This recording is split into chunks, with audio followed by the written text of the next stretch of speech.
Pasukan pengintai Rusia baru saja memasuki ngarai yang terpencil. Terasa agak tidak biasa, semua orang segera mengambil tindakan pencegahan. Tiba-tiba sebuah granat jatuh menimpa kakinya. Granat!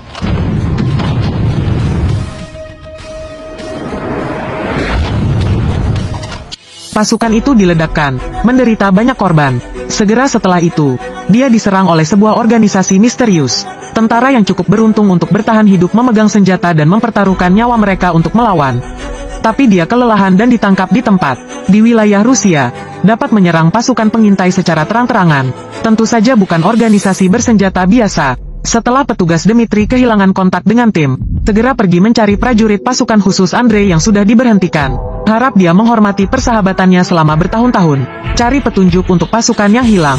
Dmitri menduga kali ini pasukannya kehilangan kontak. Kemungkinan besar hal ini melibatkan seseorang di dalam militer, jadi tidak bisa dipublikasikan. Memobilisasi organisasi militer untuk menyelidiki. Hanya dapat menggunakan trik untuk menemukan petunjuk. Ketika tahu bos lama sedang dalam masalah, Andrei mengabaikan peringatan pacarnya, segera menyetujui permintaan Dmitri, tapi dia tidak menduganya, karena tindakan pengintaian rahasia. Pada akhirnya, semua orang terseret ke dalam kasus yang mengejutkan. Berdasarkan petunjuk, Andrei menemukan tempat kejadian tersebut terjadi. Lihat noda darah di seluruh tanah dan perabotan berjatuhan. Dia berspekulasi mungkin masih ada tentara yang hidup. Andrei terus mencari. Benar saja, di dekatnya ada markas rahasia. Dia mengambil kameranya dan dengan cepat mengambil beberapa gambar. Lihat banyak penjaga di depan pintu. Buat Andrei tiba-tiba bertanya-tanya apa yang sedang dilakukan tempat itu. Untuk menyelidiki dengan jelas kebenarannya, Andrei berpura-pura menjadi seorang pendaki gunung yang tersesat. Langsung ke pintu dan minta bantuan penjaga. Dia pikir bahwa dengan dekati para penjaga, dia bisa mendapatkan informasi yang berguna. Siapa sangka kedua penjaga ini sangat waspada. Tidak hanya tidak bilang apapun, juga tangkap Andrei dan mengantarnya masuk. Andrei dikurung di penjara barak. Tempat ini juga memiliki beberapa sandera yang dikurung. Setelah penjaga pergi, Andrei dengan mudah melepaskan ikatan talinya. Siapa sangka, dua anggota regu tergeletak tepat di sebelahnya. Namun saat ini mereka terluka parah dan tidak bisa bergerak. Andrei tidak punya waktu memikirkan cara untuk menyelamatkan mereka. Si botak Zozulia masuk. Andrei berpura-pura tangan dan kakinya diikat. Tergeletak tak bergerak di tanah. Orang itu, tanpa pertahanan apapun, perlahan mendekati Andrei. Namun sebelum lawannya sempat berbicara, dia ditendang ke tanah. Begitu dia mengeluarkan pistolnya, dia pingsan. Andrei memberitahu para prajurit, tunggu sampai setelah berurusan dengan Zozulia dan dia akan kembali menyelamatkan mereka. Dia kemudian menarik Zozulia keluar dari pangkalan melalui pintu belakang. Ikat dia seperti orang mengikat babi untuk dibunuh. Andrei kembali ke barak lagi. Tiba-tiba seorang penjaga menghentikannya. Henti saja. Siapa kamu? Halo, saya di sini untuk mengganti bola lampu. Ini mengandung merkuri, yang sangat berbahaya. Lalu keluar dari pintu utama dengan sombong. Apalagi Andrei sangat tenang dan menyapa penjaga yang lewat. Saat Andrei berencana masuk ke dalam, seorang penjaga menemukan sesuatu yang tidak biasa. Andrei memanfaatkan kerentanan lawan dan langsung menjatuhkannya. Saat itu, seorang penjaga lewat dan melihat pemandangan ini. Andrei terpaksa mengeluarkan senjatanya dan menembak lawannya. Beradaannya terungkap. Dia dikejar banyak penjaga.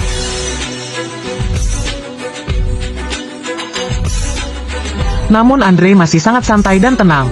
Kedua tangannya mengangkat senjata. Setiap tembakan lagi mengenai semua. Tiba-tiba Andrei berbalik dan menjatuhkan dua orang pria. Semua penjaga yang datang juga dikalahkan. Tepat pada saat pelurunya habis, Andrei mengambil pistolnya dan dengan tenang keluar. Dia dengan sopan memberi jalan bagi para penjaga untuk masuk. Para penjaga melihat sekeliling dan menemukan sesuatu yang tidak biasa. Bergegas keluar, tapi sekarang Andrei hilang. Pemimpin Denis menerima berita itu. Segera mengambil senapan sniper dan mengejarnya. Namun hanya melihat punggung Andrei yang santai. Setelah berhasil melarikan diri, Andrei mengajak Zozulia menemui Dmitri. Dari foto yang diambil Andrei, Dmitri mengenali organisasi rahasia ini. Mereka adalah sekelompok tentara pengintai, khususkan diri dalam perdagangan narkoba lintas batas. Selain itu, ada perdagangan organ ilegal, tapi tidak ada yang mengharapkannya. Saat ini, Denis menyelidiki identitas Andrei dan pacarnya, Nastia. Saat ini kita berada dalam situasi yang sangat berbahaya. Keesokan harinya, Andrei pulang ke rumah. Tapi ketika dia sudah dekat dengannya, lihat pemandangan yang paling dia khawatirkan. Ada beberapa kendaraan off-road yang diparkir di jalan menuju rumahnya. Tidak ada seorang pun di dalam mobil. Andrei tahu ada yang tidak beres. Namun dia tidak segera lari pulang.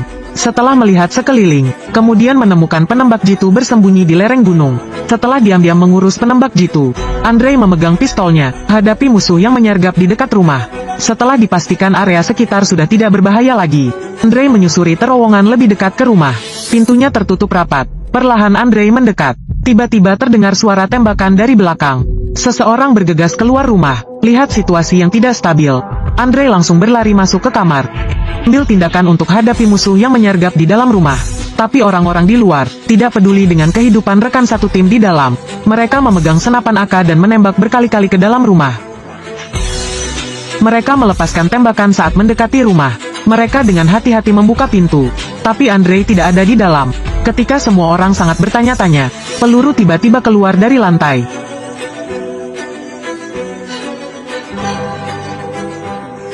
Dua orang yang berada di depan pintu langsung melepaskan tembakan dan menembak ke lantai. Tanpa diduga, Andre sudah berdiri di belakang mereka. Perang sudah berakhir. Lihat rumah yang penuh dengan mayat. Andre berencana mencari Nastia. Tiba-tiba telepon musuh berdering. Saat menjawab telepon, Andre sangat bingung. Sebab kini Nastia sudah jatuh ke tangan Dennis. Nastia diam-diam mengeluarkan pisaunya. Dalam sepatunya, Dennis dengan tenang menuangkan anggur. Sama sekali tidak menyadari bahaya yang mendekat. Dia menatap lehernya. Nastia tiba-tiba mengambil tindakan. Dennis segera menghindarinya. Dia tidak setuju. Terus mengayunkan pisau di tangannya. Tapi Dennis dengan tenang menghindarinya. Segera setelah itu, dia dipukul tepat di wajahnya. Nastia dipukuli hingga berdarah. Dennis segera berbalik dan mengambil segelas wine untuk diminum. Setelah sadar, Nastia kembali menyerang. Namun Dennis masih dengan mudah hindarinya. Lalu menamparnya hingga jatuh ke lantai. Sekarang untuk mencari pacar, Andre pergi ke rumah jaksa setempat. Tekan dia di atas meja. Pertanyaan kemana perginya Zozulia yang ditangkap.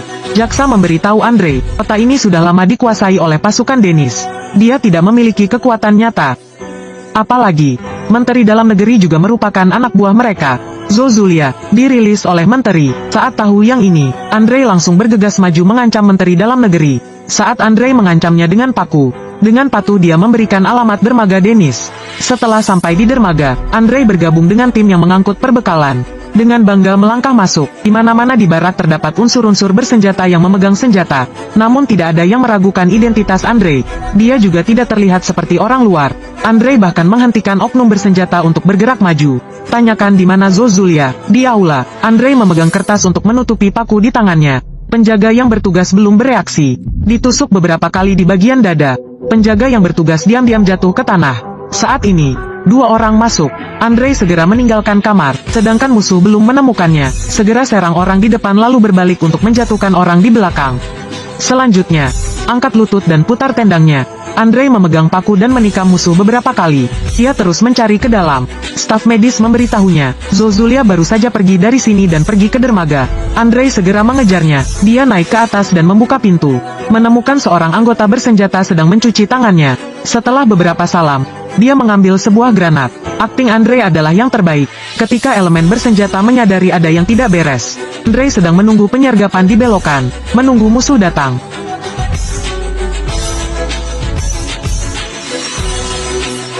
Dia baru saja selesai mengurus satu. Ada pria lain yang datang ke sini untuk menyelamatkan pacarnya. Andre bertindak sangat cepat, hindari membuang-buang waktu, lalu mengambil peluru dan granat dari musuh. Tiba-tiba seseorang muncul di belakang. Andre segera melepaskan tembakan. Suara tembakan akhirnya menarik perhatian unsur bersenjata. Mereka mulai mengepung Andre. Dia juga tanpa rasa takut mengangkat senjata dan memprotes. Namun musuh mempunyai terlalu banyak orang dan terlalu banyak daya tembak. Andre membungkuk rendah dan segera bergerak, lalu lempar granat. Musuh tiba-tiba meledak.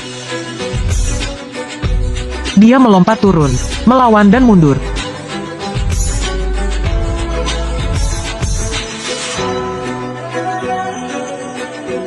Akhirnya bersembunyi di gudang. Tidak lama kemudian, puluhan elemen bersenjata pun menyerbu ke sini. Persiapkan medan perang. Pasukan berbaris dalam satu barisan. Perlahan dekati ruangan tempat Andre berada. Mereka mengangkat senjata dan menembak terus-menerus untuk menghilangkan bahaya. Lalu lempar granat. Andre dengan selamat meluncur dan menerobos pengepungan. Berdiri dan angkat senjatamu untuk melakukan serangan balik.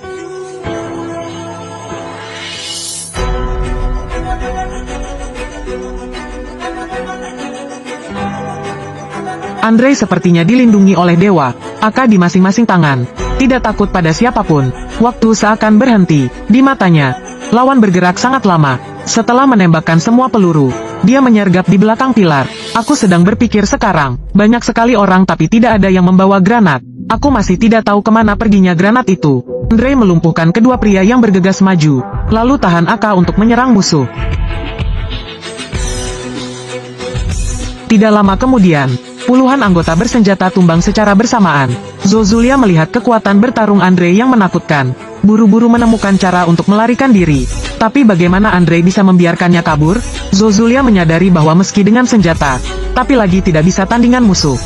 Ia segera meninggalkan senjatanya dan mencari tempat untuk bersembunyi. Dapat melarikan diri saat manapun lagi baik saatnya. Keduanya mulai memainkan permainan kucing dan tikus. Dalam keadaan darurat, Zozulia langsung melompat turun. Pantai berpasir di bawah, namun masih tertangkap oleh Andre. Andre menginterogasinya untuk mencari tahu di mana Nastia dikurung. Zozulia ngomong kosong untuk menghindari pertanyaan itu. Andre langsung mengangkat paku dan menusuk kakinya. Akhirnya dia tidak tahan lagi. Harus mengatakan di mana Nastia dikurung. Dia berkata pada Andre, Nastia dan sandera lainnya, semuanya telah dipindahkan ke sebuah pulau.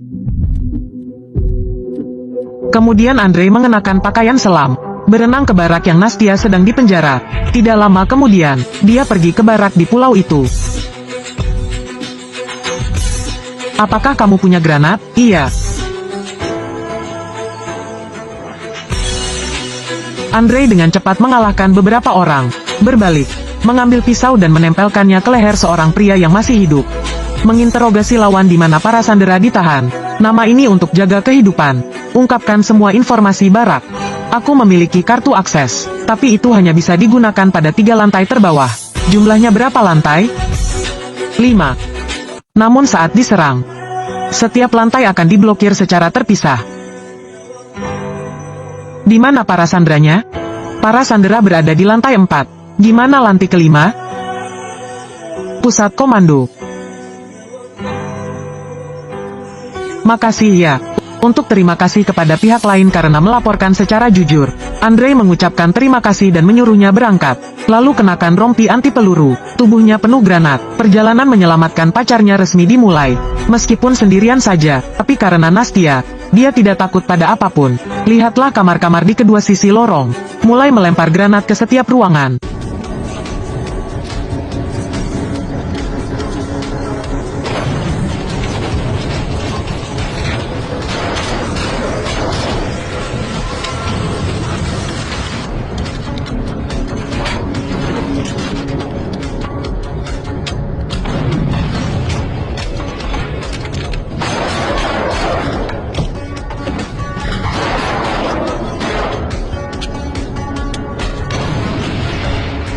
Dia dengan mudah membersihkan lantai.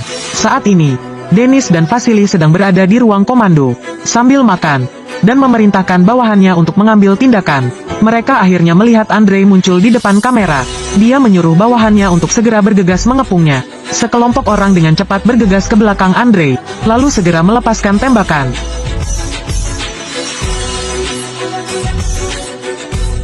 Ketika mereka mendekat untuk memeriksa, Andre kembali duduk di antara orang mati. Lemparkan granat lalu pergi dengan santai. Lalu bergegas langsung ke lantai 3. Setelah berhadapan dengan 2 orang di tangga, dia dihentikan oleh satu peleton. Tidak ada yang tidak bisa dipecahkan oleh granat. Kemudian Andre mulai melempar granat lagi.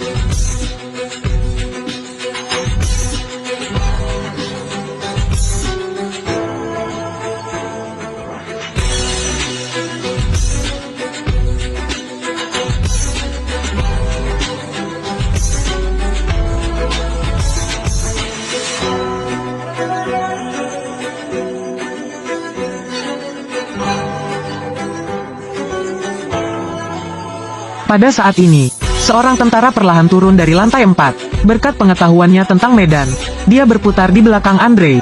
Dia menyuruh Andre untuk meletakkan senjatanya di tanah.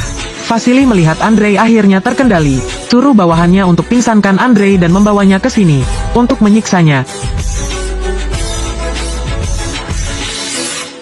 Setelah melarikan diri, dia melanjutkan ke atas. Keluarkan 2 orang yang ada di tangga lalu bergegas naik ke lantai 4. Tembak jatuh 1 orang di ruangan itu. Lihat semua peralatan medis di ruangan itu. Tempat ini mungkin adalah tempat pengambilan organ hidup. Orang yang baru saja tertembak mungkin adalah dokter. Dia berencana mempertanyakan keberadaan Nastia. Tiba-tiba lampu mati. Ruangan menjadi gelap. Segera setelah itu, sejumlah besar elemen bersenjata bergegas masuk ke dalam ruangan. Cahaya menyinari langsung ke wajah Andre. Saat mereka hendak menembak, Andre segera bersembunyi di belakang dokter. Dia ditembak berkeping-keping oleh teroris. Setelah itu Andre seperti setan, berdiri dalam kegelapan, mulai menembaki musuh.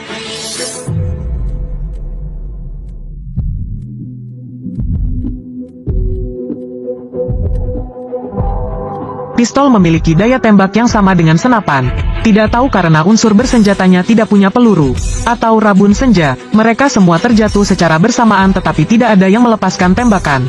Andre baru saja keluar saat bertemu Dennis. Keduanya langsung melepaskan tembakan. Andre melempar granat dan tidak melihat ada gerakan. Dia segera mendekat untuk memeriksa. Dennis tiba-tiba muncul di belakangnya, bertarung 1 lawan 1 dengan Andre.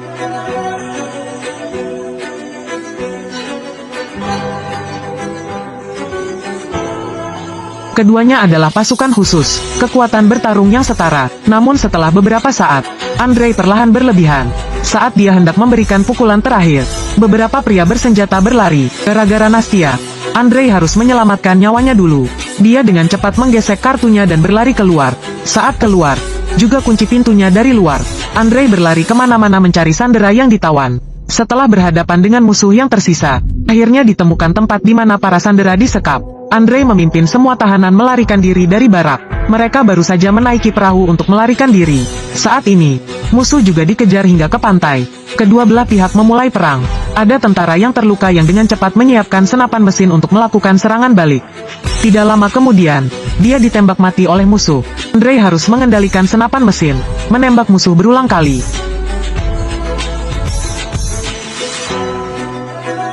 Namun musuh semakin banyak. Jika ini terus berlanjut, tidak ada yang bisa meninggalkan tempat ini.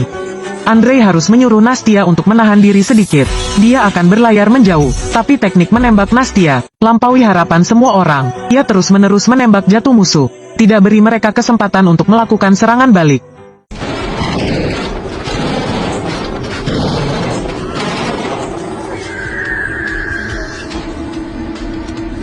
Setelah sampai di darat, Andre menyuruh Nastia untuk memimpin semua orang pergi terlebih dahulu.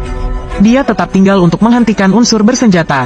Untuk menangkap Andre, unsur bersenjata habiskan banyak uang untuk menyewa pembunuh. Serangkaian pembunuh berkumpul di sini. Namun mereka tidak tahu kalau keahlian Andre adalah bertarung di hutan. Andre belum ditemukan. Pembunuh menjual hidup mereka demi uang. Lagi sesuaikan moncong senjatanya dan mulai saling membunuh. Semua orang ingin memenangkan hadiah uang. Pembunuh wanita bersembunyi di pohon sambil menembakkan panah. Kemudian melompat ke bawah dan menyerang lawan secara diam-diam dari belakang. Padahal gadis ini terlihat lemah.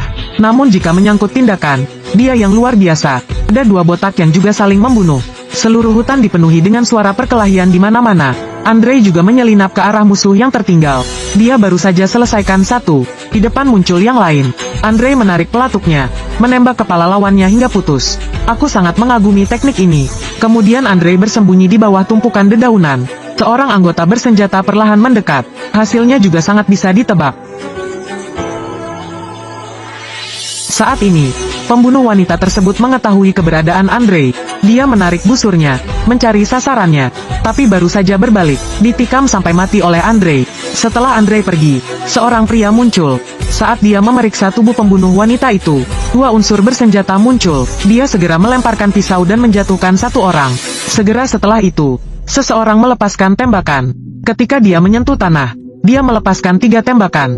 Selain itu, dia juga menggunakan pistol Mauser. Sepertinya ini master sebenarnya. Dia kemudian bersembunyi di kegelapan dan menembak pembunuh terakhir. Saat ini di medan perang hanya tersisa Andre dan dia.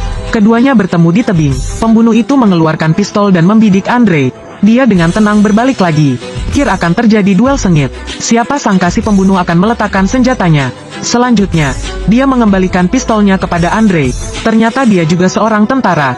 Jadi kita tidak saling membunuh secara tidak sengaja. Namun Nastia tidak berhasil melarikan diri. Dia ditangkap oleh Dennis. Saat ini, hanya tersisa 2 teroris. Untuk bertarung secara adil, Dennis segera mengangkat senjatanya dan menembak rekan satu timnya di sebelahnya. Lalu melemparkan pistolnya ke tanah. Sambil mengeluarkan pisaunya, dia berlari menuju pistol Mauser. Nonton sampai sini. Aku tiba-tiba tertawa. Film kita sampai sini saja. Ini adalah film aksi Rusia. Kalian dapat menemukan yang asli.